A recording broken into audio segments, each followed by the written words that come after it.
Breaking news. తెలంగాణలో కొత్త ration కార్డులకు సంబంధించి కొంత గందరగోళం కనిపిస్తూ ఉంది. ఇప్పటికే ప్రజలంతా పెద్ద ఎత్తున ప్రజాపాలనలో కొత్త రేషన్ కార్డుల కోసం దరఖాస్తులు చేసుకున్నారు. ఆ తర్వాత మళ్ళీ మీ సేవా కేంద్రాల్లో దరఖాస్తులు స్వీకరిస్తున్నారు అంటూ వార్తలు రావడంతో ప్రజలందరూ పెద్ద ఎత్తున మీ సేవా కేంద్రాలకు వెళ్లారు. అక్కడ దరఖాస్తులు స్వీకరించకపోవడంతో మళ్ళీ గందరగోళానికి గురయ్యారు. అదే సమయంలో ఎమ్మెల్సీ ఎన్నికలు ఉండటంతో ఈసీ ఆదేశాలు జారీ చేసింది. కొత్త రేషన్ కార్డులు జారీని ఎమ్మెల్సీ ఎన్నికలు అయ్యేంత వరకు ఉండకపోవచ్చు అంటూ మళ్ళీ ప్రచారం జరగడంతో ప్రజలందరూ కూడా పెద్ద ఎత్తున గందరగోళానికి గురయ్యారు. ఈ నేపథ్యంలో పౌర సరఫరాల శాఖ స్పష్టంగా ఆదేశాలు జారీ చేసింది. మీ సేవా కేంద్రాల ద్వారా ఎటువంటి రేషన్ కార్డుల కోసం ఎటువంటి దరఖాస్తులు స్వీకరించడం లేదు అని క్లారిటీ ఇచ్చింది. కానీ ఇప్పటికే రేషన్ కార్డులతోనే ప్రతి సంక్షేమ పథకము ముడిపడి ఉండటంతో ప్రజలు రేషన్ కార్డుల కోసం పెద్ద ఎత్తున జారీ చేసుకున్నారు. కొన్ని సంవత్సరాల నుంచి కొత్త రేషన్ కార్డులు జారీ చేయకపోవడంతో సంక్షేమ పథకాలు అందవు అనే భయంతో రేషన్ కార్డులకు అప్లై చేసుకున్నారు. అంతేకాదు రేషన్ కార్డులో కొత్తగా పేర్లు యాడ్ చేయడానికి, పేర్లు మార్పు చేయడానికి వీటికి సంబంధించి కూడా పెద్ద ఎత్తున అప్లికేషన్లు పెట్టుకున్నారు. రేషన్ కార్డుల జారీ ప్రక్రియ ప్రారంభించాలని ప్రభుత్వం నిర్ణయించింది. మొన్న జనవరి 26వ తారీఖు నుంచి 4 కొత్త పథకాలకు ప్రభుత్వం శ్రీకారం చుట్టింది. 4 కొత్త పథకాలను ప్రారంభించడానికి, అందులో రేషన్ కార్డుల జారీ ప్రక్రియ ఒకటి. అయితే ఇప్పటికే ప్రజలు ప్రజాపాలనలో రేషన్ కార్డుల కోసం దరఖాస్తు చేసుకున్నారు. మళ్ళీ ఇప్పుడు మీ సేవా కేంద్రాల్లో రేషన్ కార్డులు జారీ చేసుకోవాలి అంటూ ఆదేశాలు వచ్చాయి అంటూ వార్తలు రావడంతో అందరూ ఒక్కసారిగా గందరగోళానికి గురయ్యారు.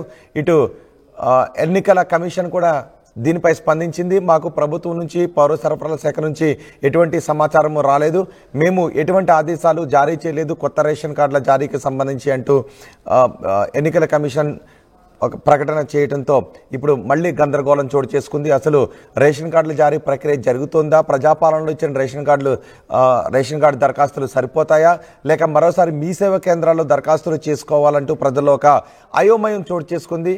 అయితే దీనిపైన పౌర సరఫరాల శాఖ ఇప్పుడు ఒక వివరణ ఇచ్చింది.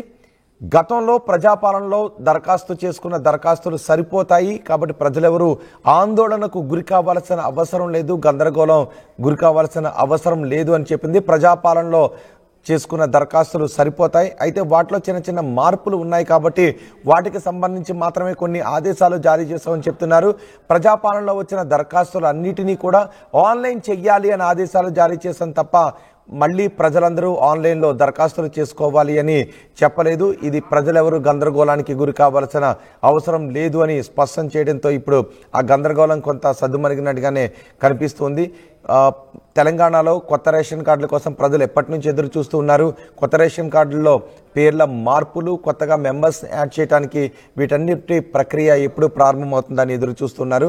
అయితే ఇప్పుడు ఇటీవల చోటు చేసుకున్న ఈ పరిణామాలు, మళ్ళీ రేషన్ కార్డులు, కొత్త రేషన్ కార్డులు కావాల్సిన వాళ్ళు మీ సేవా కేంద్రాల్లో అప్లై చేసుకోవాలి అని ఆదేశాలు జారీ చేసిందనే వార్తలు రావడంతో ప్రజలు కొంత గందరగోళానికి గురయ్యారు.